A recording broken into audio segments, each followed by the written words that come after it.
Very good. What? Does the first one say organizes and dissects? Directs. Direct.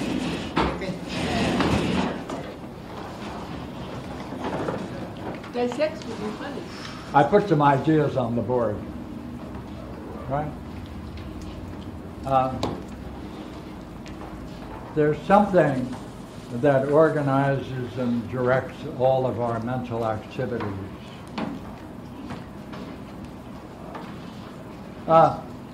You can say it's the totality of the psyche or soul. It's also the center. You can also call it an archetype. And transcendent. It's got to finally pull it together. You can say... Well, you call it transient. Pardon me? You call it transient. Oh, excuse me. So that's my neighborhood. We're going to talk on the self. Well, I have a little handout here just because it was too awful looking for reading Jung. Oh my God, it's too awful. It's only a minor difference. What is?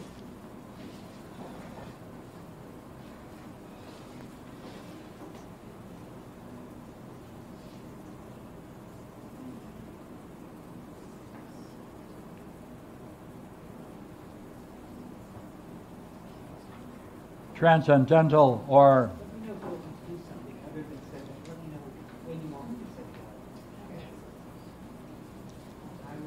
and also a God image. Now, I'm pulling a stunt tonight because JulieH was going to give us a talk tonight on Carl Jung's idea of the self. So, these are the principal ideas of Carl Jung's idea of the self.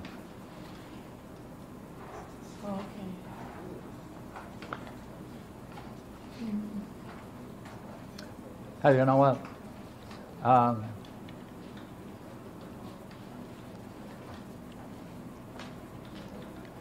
If you want to get into Carl Jung,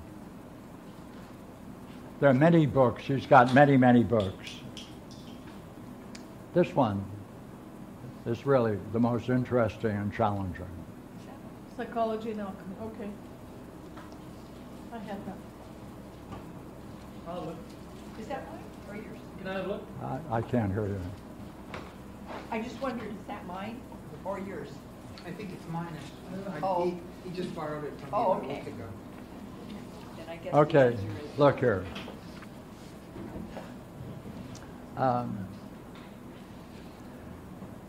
This goes back several years, but back in like from 48 to 54 or so,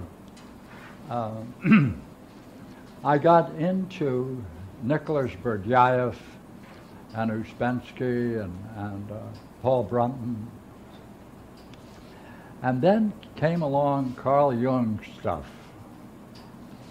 And I was with a group that we were interested in what he was doing. This book came out, I believe, in 54 or 54. And that's when I was in San Francisco, 54, 55, 56, with Alan Watts. And that was a favorite as points of discussion. Why? You see, Carl Jung, in his 2 essays, says, if the truth be known, he said, I'm really a philosopher. I'm not a psychologist. He said, the reason I'm not calling myself a philosopher is because of the poor state of philosophy in the universities. Wait a minute, if that's true, shouldn't he have changed his reputation or his calling card? Yeah. Or his allegiance? But he didn't. So why is that important? Because he's talking about the self as the principal idea in this work I just mentioned, I just showed you, Psychology and Alchemy. What's so important about that, and what impact did it have back in the 1954, 1955? In the book, he talks about all of the alchemists and the work they would try to do to try to get into the transmutation of elements and finally turn lead into gold. And the point, though, of the most prominent alchemists,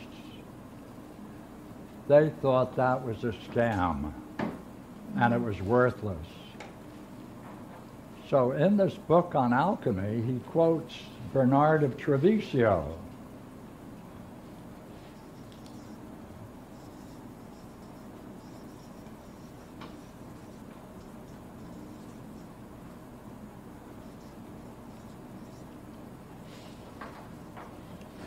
He was an alchemist, and he said, you know, he said, I spent my life doing all of this work with alchemy. And he said, it's a waste of time. After I read one work on Parmenides, he read a work called On the Sermon of Parmenides, and that changed everything. Traviso? After that, he said, look here, the real goal of alchemy should be the study of the ancient philosophers. Then he gives a whole description of how the philosophers explore the psyche, or he would call it the self. You see, because behind this, it's the totality of the psyche or the soul that is the self. Well then, in his work on alchemy, he describes the way the philosophers truly work. He says, you know what they do? They take on their questions, we would say, just like Buddhists take on a koan. They don't give up their question. They hold on to their question about what is the nature of the self. What's the nature of wisdom? They hold on to that and put everything aside, and they devote all of their time and energy to an inner dialogue with the self. Now look here, we talk every once in a while about inner dialogues and listening for that quiet, simple voice within you. That's where the dialogues can go on. Right? It's a very subtle voice, but by reflecting on these issues that we play with all the time, you get a response from that voice that bugs you, that will challenge you. The development, holding on to that inner dialogue is philosophy, and that is what he is outlining in Psychology and Alchemy. Hey, in absolutely simple and pure language, it's all philosophy. Now, since he knew that and said it, and says it in 25 pages, why didn't he do it himself? Why did he stay in psychology? Why did he call himself a psychologist? I don't know. He went so far as to see the idea of self as a transcendental idea that it's really a God image. Now, if you want to see where he talks about this, get his book on Psychology and Religion. By the way, it's easy to get. Used copies are $5. You can get it off the web. You can get it for free. And you get it free. His collected works are all up just for free.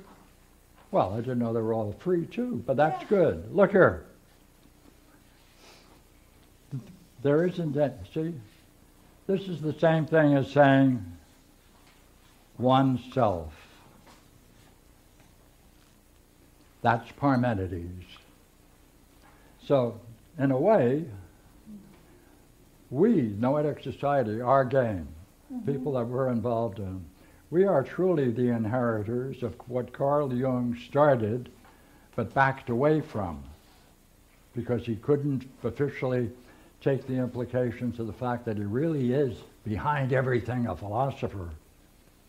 And evidently, he liked the idea of getting published as a psychologist. He realized perhaps that he wouldn't get anything if he put it under the name of philosophy.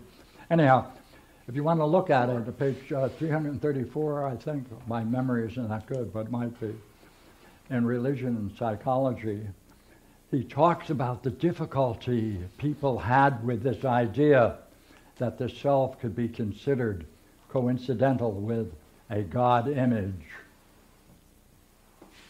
So he backed away from this idea. Even though he calls it a transcendental idea, he backed away from the idea of identifying that with the ultimate term. Why?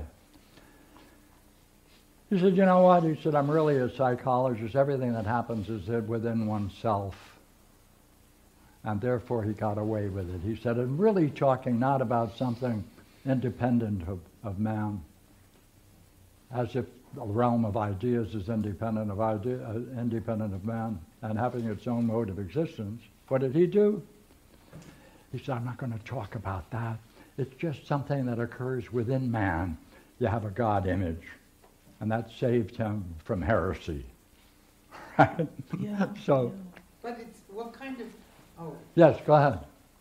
well, actually, when you said that he pulled back, I thought, how strange that he should pull back when, in the old days, right, in Alexandria or where the academy went, people could be killed or or lose an arm for doing philosophy, and it sounded like he would just have a lot of clamor, professional clamor. But you said he avoided a charge of heresy. Yeah. So he was under indictment for heresy? No. He escaped. But he could have been? Or In his own Well, mind. if you Because it look seems it up, like he's you'll so see modern. that the problem he had fundamentally, and we both know that great dream that he talks about Yes. in his memoirs, and in the Red Book he even explores it more perfectly. Right? His basic dream when he was about 9 years old, really captures the nature of his soul. He heard about, from the Gospel of Mark, that the worst sin for which you can never be forgiven is to sin against the Holy Ghost. By the way, you'll never know whether you have committed a sin against the Holy Ghost or not. Oh, God. And so this grabbed him, since he was a devout Christian and he went to this local church, beautiful cathedral. His father was a theologian. And he carried this weight of, hey, I may go for the eternity with this terrible sin because I don't know whether or not I did commit the sin against the Holy Ghost. Months, years went by. The burden of it is on his soul. Then he has this great dream of God sitting on a golden throne. And it's really a toilet. And he lets go one of the greatest turds in the history of the world. And it goes down, all the way down to earth, and it smashes the cathedral that he attends. By the way, what does that mean about what his dream is saying about Christianity? it's a bit shitty, Full of shit. full of shit. But Right, and so- also the true divinity Yeah. has that opinion, right? It seems like it's also saying that since God is the one who Yeah. gave that judgment day in the That's form of that's a higher divinity. a higher divinity. Yeah. By the way, in the Red Book, he talks about what it really means to him, and he did see that it brought about in his own thinking the destruction of the idea of Christianity for him in its totality. All right. But he never released that, you see. It was 30 years after his death that they finally let that book go into the open. 70s. Huh? More? 60s. 60 years, yeah, okay. What more does he say about this dialogue with the voice within ourselves and how that relates to alchemy? Because No, it doesn't. it doesn't. They found that alchemy was a sham, and they should be doing philosophy. Because that's the transmutation. Therefore, the work on psychology and alchemy should be Psychology and philosophy. Or not no, psychology and alchemy, philosophy. but psychology and philosophy. But he didn't have the courage to go ahead and stay on that theme. And by the way, it occupies a great deal of the book. And he even works on a Latin work which is very similar to the sixth book of the Republic on the divided line and the cognitive functions and how they differ from one to the other. He even has that in the book. Wow. Does he relate that to the dialogue of ourselves that Yes. voice within us? Yes. Yes, he spells it out. Uh-huh. Okay, wait a minute. Here it is. Pierre. That's right, you walked away with it. I used alchemy. He calls it the work. Mm-hmm.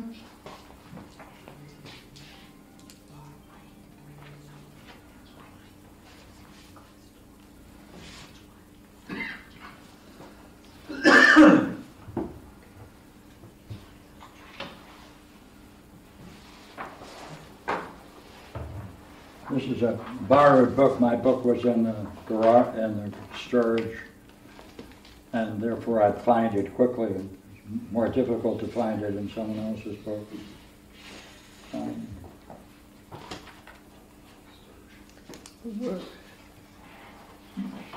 Oh, I know the way to get it.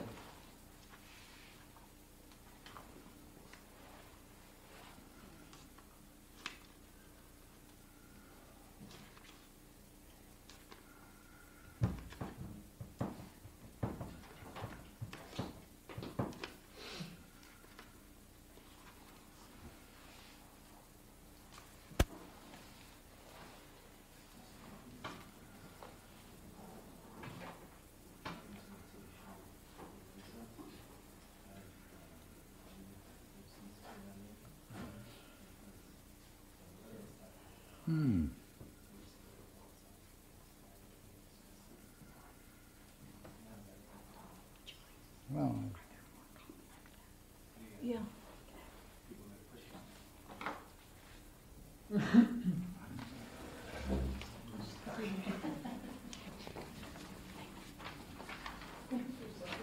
You're welcome. uh, Enjoy your door for about, I don't know, 10 years, 15 years. It's very interesting. he's got two indexes in here. He was in a diet at the end of the introductory chapter. And I can't even remember what diet, but, and then I'm looking for it, I can't find it anywhere. But it's beautiful. I can't find it. Mundaka UpanishadSelf. Try to find out from my sister where exactly. She's been studying different courses with, Okay. and philosophy.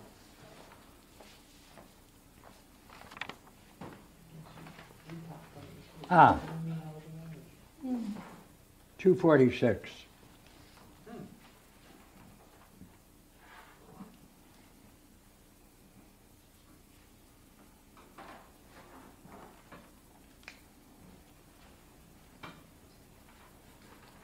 .246.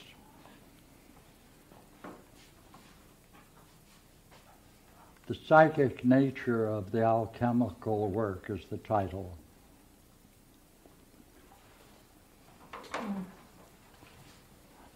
Bernard of Traviso tells us how he struggled in vain for many years, till at last he was led into the right path through a sermon by Parmenides in the Turba. When I read this back in 54, 55, I went, that's it. Parmenides. Parmenides Okay. gave us a sermon? Then he quotes, all right, the next alchemists. Hogelandi. He should collect the books of different authors, because otherwise it's impossible to understand them. And he should not throw aside a book which he has read once, twice, or even 3 times, although he has not understood it. But he should read it again and again, 10, 20, 50, even more. At last he will see wherein an author mainly agrees with a hidden truth. Lully, another alchemist.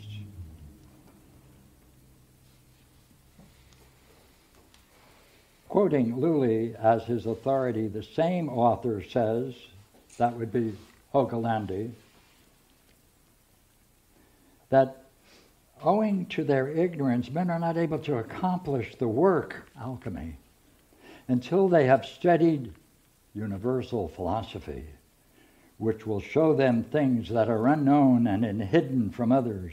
Quote, therefore our stone belongs not to the vulgar, but to the very heart of our philosophy. Another alchemist, Dionysius Arzakis, relates that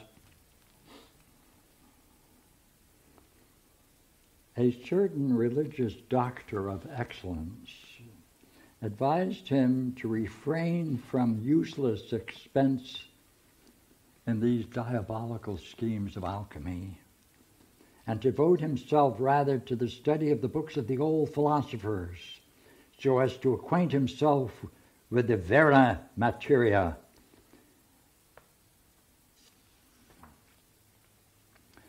And then another treatise which is very important to this work by Dorn, and he says one must study the treatise on Platonic tetralogies. And that goes on, and that's the whole exploration in Latin, of course, on the 6th book, really, of the cognitive functions in book 6. Wow. And this goes on for several pages, and the author of the quotation that he hasn't been able to trace, he says is key to this study. It reads, the philosopher in the book of Dialogues said, I walked round 3 times heaven, namely the heavens of comparative natures, the heaven of the discriminated natures, and the heaven of the soul. But when I wished to talk and walk around the heaven of intelligence, the soul said to me, hey, that is no way for thee. Then nature attracted me, and I was attracted. The philosopher did not come to his conclusion in order to give his science a name, but because he wished to make sure that his words would not fall to reveal the power which liberates the creatures. His purpose was to make us recognize that the lower process of the kind of work leads to the highest, to the higher.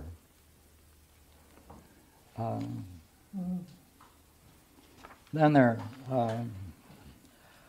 by studying the philosophers, man acquires the skill to attain the stone, the philosopher's stone. But again, the stone is man. Thus Dorn cries, transform yourself from dead stones into living philosophical stones. Okay, then that whole discussion about how to hold on to a question then goes on into what is called the work, and it goes on for many pages, starting on page 270. So there's a whole chapter on the inner dialogue and doing philosophy. So he didn't give this. What would you say he should have done at this point? Given us a demonstration.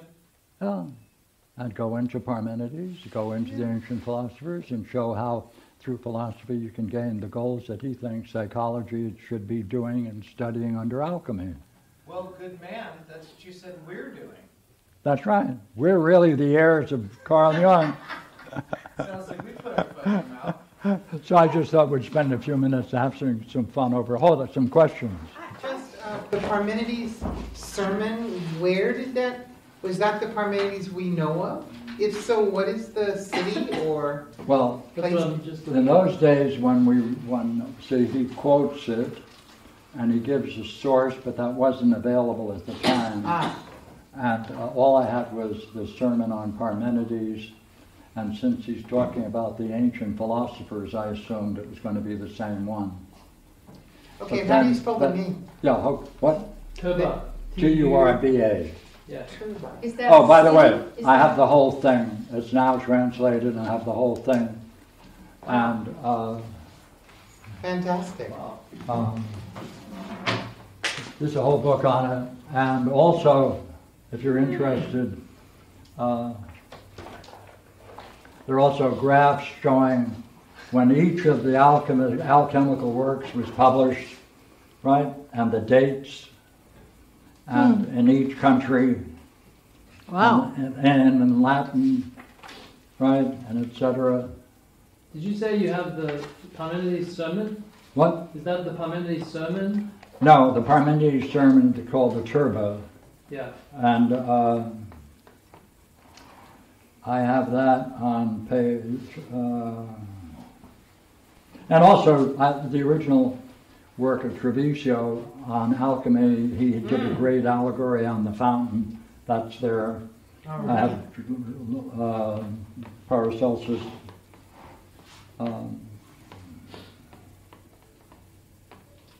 Here it is. Page 1. On the work called the Turba Philosophorum, that is where you find that article that is cited by Carl Jung, but this came many years later. It's all here anyhow. If you want to borrow it, Yes, or I do. copy it. Yeah, but yeah, Can we get a copy? is that the alchemy thing? sure. How do you want to do it? I don't. Copy. Is it You might get it. on the computer? Okay, other questions? Can we? Do you want to make about a series of copies? I was going No, to. Hey, it's about, I was going to make a copy for myself. it's over 100 pages, including a complete catalog of all the works in alchemy and the British Library. I'm sorry, Pierre. 2 conversations then. It also includes an entire list of all the alchemical works in the British Library. Okay. And you take a look. Well, if you're making a copy for yourself. And also rest the of it. major I allegory. don't want to, Gina. Hey, you guys. That's why I said it. I'm sorry, No, Pierre. it's okay. Finish. Well, I thought, But- well, you don't want to, so why don't you make a copy and then give it back to me and I'll make a copy Okay, for myself. okay. I just don't want to get involved in making like 5 copies, 8 copies, whatever. I don't want to do that. That's what you said. I have a question. You mentioned a long time ago about a dream that you had. When was the dream, or about when was the dream regarding 1955, July 22nd. so would that be similar, or about the time you were looking at this?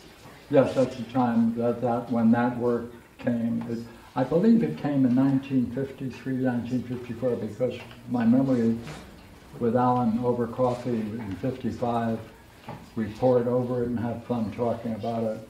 Because there was a phrase in your reading. Hey, wait a minute. There was a phrase in the book Oh, that you wait a minute. read that struck me very. Yes, exactly. He keeps getting it. There was a phrase. Hold in- it, just Okay. a second, will you?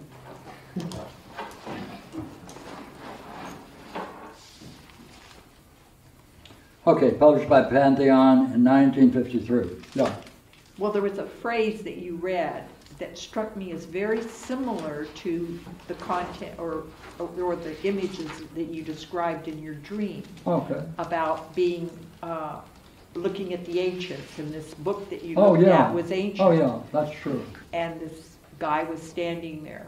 Yeah, if you want to pass this around, He you don't was- mind if it Yeah. goes to the other hand? No, I'm going to get my copy. Do But you- I just thought that was really interesting. Okay, any other questions before we dump this?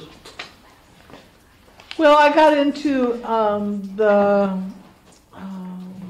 to Jung, and in 1955 he wrote another book called The Ion, A-I. That's true. And it was the researches into psychology, I think, or this psychology called it. But he talked about the self in there. And in one section, Wait a minute. Weren't you going to give a talk tonight on it? you know, I made a list of all of the references he had to the self, and I tried to get into the work, and I kept falling asleep, and then finally I'd get into it, and it was so dense. There was so much talk about, oh my God, it was so much Christianity. Yeah. And Yeah. but then, you know, he talked about Brahman, self as Brahman. So I got into, so then coincidentally, Barbara sent me this because she had talked with her sister who works at a Waldorf school, and the sister said that they study the self. Yeah. And that this is, Go ahead. Want to read it? well, I've passed it Well, let out. Barbara read it. Go ahead, read I've it. passed it out, but I don't have a copy, so why don't this you read is, it? No, go this ahead. is, You want me to read it? Okay. yeah, you read it. This is, You know, there's a funny story about this. Probably 15 years ago when I Right. first found this, it was in a book on dieting. And it was the last page of the introduction. And I really liked it. And I typed it up and I said, I wanted an evaluation of the metaphysical level of the person writing it. So I said to you, what do you think of this? And you were like, oh, it's not my thing to make those kind of judgments. And so I liked it and I kept it, but now you have a second opportunity. but now, so this is written by Rudolf Steiner? No. The little Rudolf Steiner thing was like 4 lines. And Rose, I didn't Karen see is that. saying- it's in the email. Oh, And it's brighter than the sun, oh yeah. purer than the snow, lighter than the ether, I think. Yeah. I am that self I am, or something. I'm sorry, something like that. Okay. 4 lines. And she's taking, she studies anthroposophy. Uh-huh. And she's taking a course that involves, I guess, question and answer with some woman, a dialogue. And as part of that, she stated that thing to me yesterday. And I was kind of taken aback. And so I'm going to contact her again. She was driving home to Arizona So today. where'd this come? This came from the last page of the introduction of a diet book. Oh, okay. And then I went So- looking for it. Pardon me. Repeat that. Where did it come from? The last page of... The introduction to a diet book. Well, that's one way to lose your Is weight. that a diet in that metaphysical sense? No, a diet in the most physical sense that there is. Like Oh. A dieting nice one. book though, I don't know. And then I went looking for it and I could not find it. Okay. Mundaka. Well, so I was going through the Upanishads today, trying to find this, right? It has a slight. Okay, here it is. Maybe it's wrong. But I. Oh, I see. Okay, read it. Okay. Well, it's nice. Yeah. Self is everywhere, shining forth from all beings, vaster than the vast, subtler than the most subtle, unreachable yet nearer than breath, than heartbeat. Eye cannot see it, ear cannot hear it, nor tongue utter it. Only in deep absorption can the mind, grown pure and silent, merge with the formless truth. He who finds it is free. He who has found himself. He has solved the great riddle. His heart is forever at peace. Whoa, whole. He enters the whole. His personal self returns to its radiant, intimate, deathless source. As rivers lose their name and form when they disappear into the seas, the sage leaves behind all traces when he disappears into the light. Pardon me. Perceiving the truth, he becomes the truth. He passes beyond all suffering, beyond death. All the knots of his heart are loosened. Yeah, nice piece of work. Nice, yeah. Yeah. Interesting, huh? And would you guys do me a favor and just read off the name of the Upanishad at the bottom for the audio? Mundaka Upanishad. Mundaka Upanishad. Thank you. But Barbara has never been able to find. Well, I haven't searched recently. You know, I was searching high and low today, and I did find Mundaka or Mundaka? it's Mundaka, but there are different katas within it. And I couldn't, can you find this one? I found something that's very similar, Oh, good. but Man, I couldn't. but this is a kind of paraphrase and summary of it. So And you'll bring it next Friday. yeah, Thank you. because Jung is part of this. He's into this All right. in his conflicted little No, way. because you mentioned you'd been studying it. Yeah, And another week you'll be able to bring it all together. yeah. Thanks. Good. Thank you. Fair enough? Yeah. Oh, Anyone Julie. object to her doing the work? Do you want this? Oh, you got it. Okay. Thank you. And no Pass. objections? Oh, okay. Okay, good. Okay. Then read. Let's collect, do some dream work. Any more questions? Okay. Let's gather some dreams, do some dreams, and then do some more stuff. Thank you. 1.